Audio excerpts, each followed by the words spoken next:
Eternity to eternity. Alokhu suku olukuthatha by surprise. Ungamdala kuneyinsuku. Nigcina nge 5 minutes nizobethi samna. So ndiyanicela ke nisivane kakuhle nxa ndimane ndiphakama ndizoma pecani kwakho. Ayithetha uba ndinonqa nawe. Ithetha nje uba ixesha lam lithanda ukushiya. So ndicela sisebenzisane ngegama lenkosi enkristu Yesu. Amen.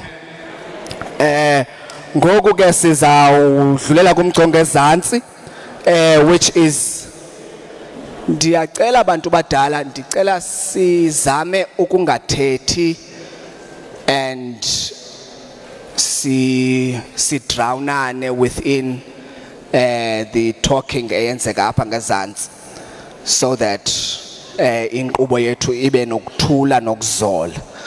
Amen.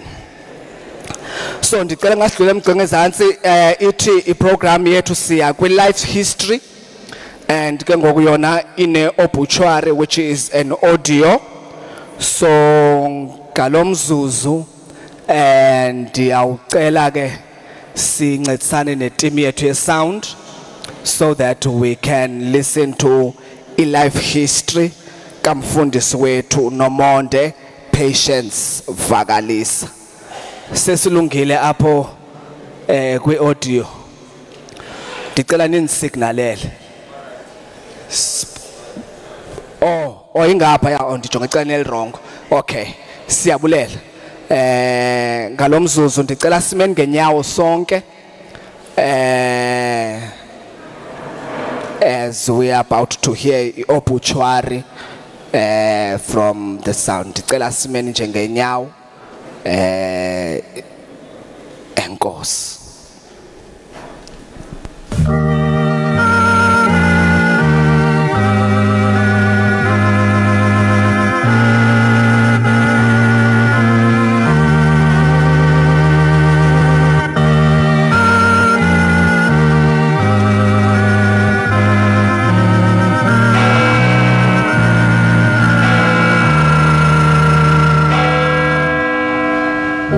Bazalwane noba kungamunci ngokuthi uThixo beke walunga mani.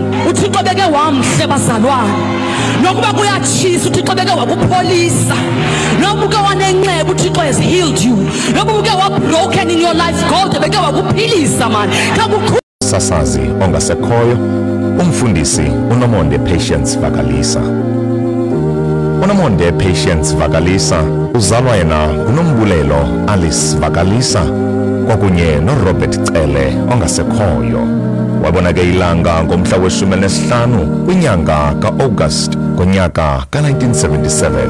Kanti imfundo yakhe siseko uyirhabule kwisikolo saseSt George's Junior Secondary School kwidolophu yakwaBhaca. Uye ke wanamabanga akhe aphezulu wawenzela eMakhawula Senior Secondary School, wazi imfundo yakhe ephakamileyo wayenzela eML Sultan ebizwa ngokuba yi-DUT. Yewalizwa ke ngomntwana omnye ongu-Emihle Junior Onyeka Vakalisa, zeke kameni kwethuba waxelengela e-Alfred Nzo Community Radio. Uye waphuma apho ke wayokuxelenga kumhlobo weNNFM. Pastor Vakalisa usibandakanye nomhlobo weNNFM ngomhla wokuqala kwinyanga kaJulayi 2008 kule minyaka il-16 ube negalelo elibonakalayo kwesi sikhululo kwakunye nabaphulaphuli baso. Esenentsukwana nje ezingephi egalelekile uye wabhexesha inkqubo ethi izikhokho zomzantsi eyayibala ke ingoma ze-charts i-top 30 hits. Ngonyaka ka-2009 wangomnye wababhexeshi benkqubo ye-breakfast eyayisithi Break a Slice Fast Show. Yona ke le nkqubo wayeyisasaza noSizwe Saliso uSliso. Apho ke wabonakalisa isakhono sakhe sokwenza inkqubo ezahlukeneyo zikanomathotholo. Kuye kwathi ke ngonyaka ka-2012 wangena kwiinkqubo zikalizwi. Ngo-2012 ungene kwiinkqubo zakalizwi ezifana neqonga legospile. Ngo-2013 uye wachongwa njengomnye wabasasazi bemvuselelo. Esebenza nalowo washiyayo uRev Joe Lufafa waze waphinda wadityaniswa noRev Mzukisi Faleni kwade kwangonyaka ka-2022. Ukususela ngoJulayi 2022 uye waphinda wayenza le nkqubo noBishop Jacob Fremantle kwathi emva kotshintsho wayokugqibezela noRev Keketso Bloom ngoMarch 2024. Ngo-2023 waba ngumsasazi ophambili wenkqubo ethi Ngena nemasangweni ngendumiso esebenza noPastor Zima Khawula owayefika kumazomoya efikela ezandleni nakwimfundiso kaNomonde. Le nkqubo yayiququza Sijekula salukulandelwa usebenzile usiyanga siningi ichodaka ngomhluzi wembande ezesikhofa awuyilozanga ungasiyozisanga ezizweni hamba ke sibewu komozomi amancoba mabuzo bhuzu noni wamamtha hamba uhambe emali bomvu komfa ithambi emhlanjeni abakomlamba uwena sinkonjene kuphela madoda ijoni nomzabalazo osasazo lokamoya kulamazomoya ungena mona indlezana ubele bungakezibhakabhaka nokuqaqaqa kulamagada namabhandi kasigaqa wena bhinqa lamhlanje namadoda bhinqa lezimeni uzembe emhlanje bangadliwa ntaka tukuta rhenqwa hamba ke xoxoxwane uzawufika la ibulisa mbhemi uthi sithe unomhlobo uhambe wahamba umzimba oyiswa bokunyamezela ihlaba. Ndifuna ukumqinisekisa umphulaphula bakho into yonakeleyo ngoba uThixo usendleleni yokundilungisa umphefumulo wami. Yonke le nto ezikileyo ingumlilo okuhlungu kakhulu. Ndisitsho futhi umphulaphula ukuthi angoyika ngenhliziyo akukho nto yonakeleyo. Nkosi kakhulu bazalwane, nkosi kakhulu baphulaphuli. Sekugqithile silinda ukubona ukuthi uThixo uzakwenza ntoni le meko mzuzwana ngoba ndiyamthemba owadifela eKalvari.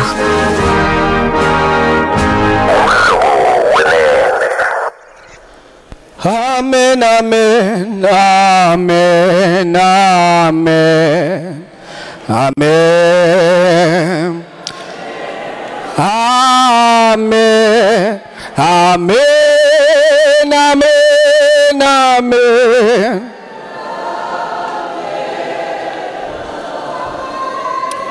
Amen, amen, amen, amen, amen.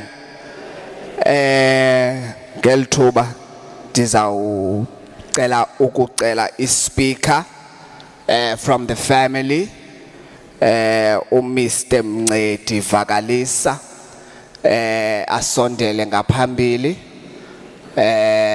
Ndicela sihlabelele ingoma esondela Mr Mncedi Vakalisa. Amen.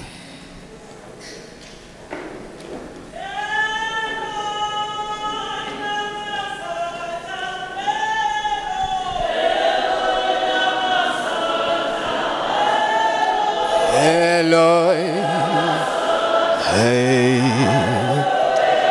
Eloi lama sabachthani, Thixo wami.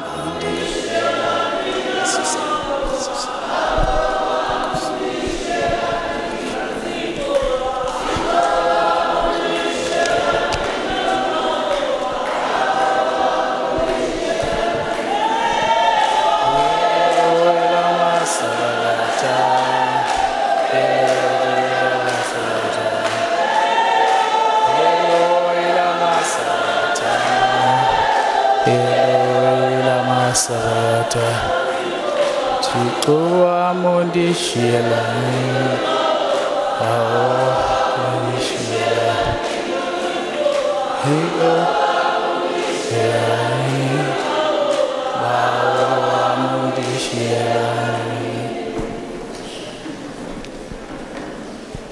Good morning. Ndisibulisela bulise abaprofeti, bulise abafundisi abakhoyo phakathi kwendlu, ndibulise ifamily yakwaVakalisa ekhoyo amongst us, ndibulise izihlobo nezelamane zikaNomonde, ndibulise nefans kaNomonde, necolleagues kaNomonde ndizibonile nazo ndiyazibulisa SABC. Ndithunywa ke ifamily qala igama ngumncedi Vakalisa, ndithunywa ifamily uba ndithethe ngoNomonde. usapho luxhelekile kokusindisa bulelani ku Uyehova ku baye lungi kuba ububelebu baye bube ophakathebe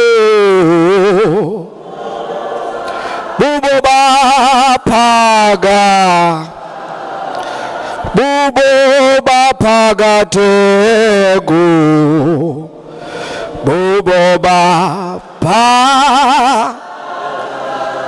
one more bulelani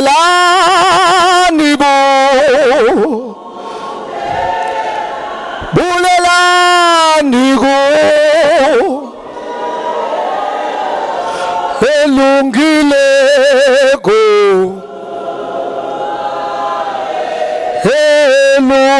elungile ububele bakhe aya shano husa ububele bakhe bubo baphakathebe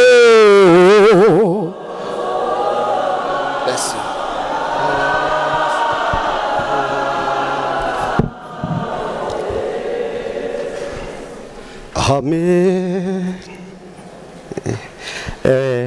Mandibulise kubawa the prophet ubaba umsimang ngibulise iclergy yonke iphela all protocol observed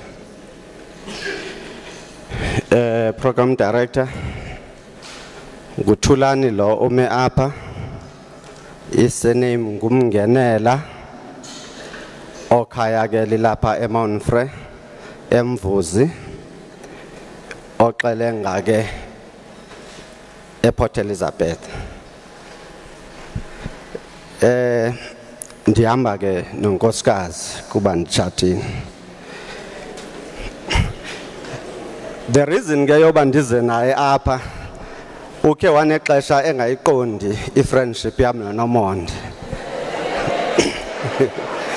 so ndenzela ke into ba aqiniseke into ba bekungekho mca etafuleni bese zichomi nje now uNomonde ke si dibana sifunda pha eHigh School eMakhawula zawuthetha ke njengochomi kuba ke ba uprofeta akavela ngawo ngumfundisi kodwa